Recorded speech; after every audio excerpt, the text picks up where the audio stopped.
जिंदगी बदलने वाली 3 प्रेरणादायक हिंदी कहानियां पार्ट 1 सच्ची कीमत। एक समय की बात है, संत रामदास और उनका एक शिष्य सुबह सुबह भ्रमण पर निकले। शिष्य ने अपने गुरुजी से पूछा, गुरुजी, आप इतने इतने बड़े संत महात्मन हैं, फिर भी ऐसे साधारण वस्त्र क्यों पहनते हैं? इन वस्त्रों से यह बिल्कुल भी नहीं लगता है कि आप इतने ज्ञानी हैं। इस बात पर गुरुजी ने शिष्य को एक अंगूठी दी और मुस्कुराते हुए कहा कि मैं तुम्हारे सवाल का जरूर जवाब दूंगा, लेकिन उससे पहले तुम्हें यह अंगूठी किसी व्यापारी को बेचकर आनी पड़ी रहेगी।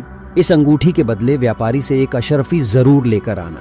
शिष्य ने गुरुजी की बात मान ली और उस अंगूठी को वह बेचने के लिए निकल पड़ी रहा। थोड़े समय पश्चात जब वह वापस लौटा और उसने बताया कि कोई भी व्यापारी इस अंगूठी के बदले एक अशर्फी देने के लिए तैयार नहीं हुआ, तब गुरुजी ने कहा कि कोई बात नहीं, तुम इस अंगूठी को किसी जौहरी के पास बेच कर आओ। लेकिन इस बार भी शिष्य अंगूठी को लेकर गुरु के पास वापस आ गया और उसने बताया कि सभी जौहरियों ने इस अंगूठी को लेने से मना कर दिया और उन सब ने कहा कि इस अनमोल अंगूठी को हम सब मिलकर भी खरीद नहीं सकते, इसके लिए तो लाखों अशरफियां भी कम है।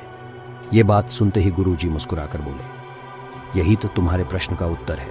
जिस प्रकार सिर्फ ऊपर से देखकर इस अनमोल अंगूठी की कीमत का अंदाजा नहीं लगाया जा सकता, ठीक उसी प्रकार किसी व्यक्ति को उसके वस्त्रों से नहीं आंका जा सकता। जीवन को बदलने वाला मंत्र, इंसान की पहचान उसके कर्मों से होती है, न कि वस्त्रों से।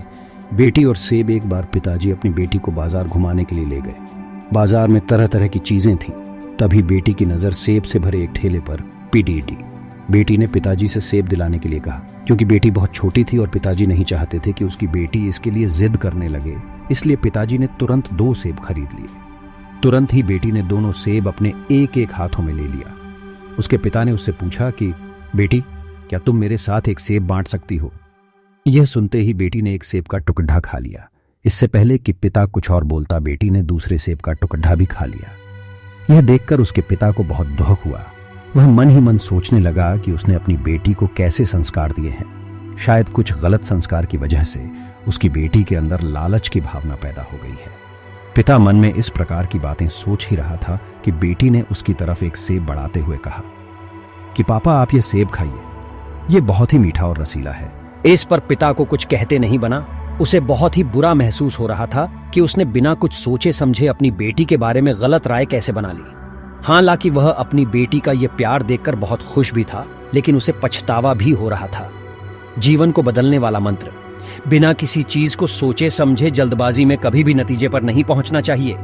घमंड। एक बार एक कॉलेज में सेमिनार करवाया गया। सेमिनार में एक ज्ञानी शिक्षक लेक्चर के लिए आया और उसने सभी स्टूडेंट्स से पूछा, क्या आपको पता है कि मैं किस टॉपिक पर बात करने के लिए यहां उपस्थित हूं?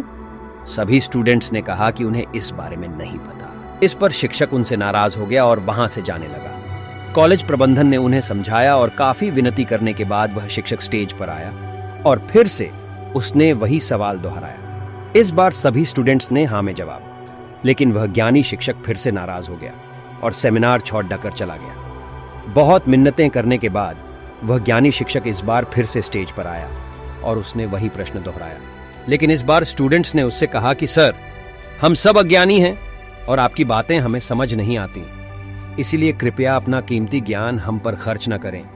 यह कहकर सभी छात्र उस हाल से चले गए और वह ज्ञानी शिक्षक अकेला खाड़े डहा रह गया। साथ ही उसका घमंड भी चूर चूर हो गया। जीवन को बदलने वाला मंत्र, इंसान को अपनी लाइफ में कभी भी घमंड नहीं करना चाहिए, वरना वह अकेला रह जाता है। इस वीडियो को आपका कीमती समय देने के लिए दिल से शुक्रिया।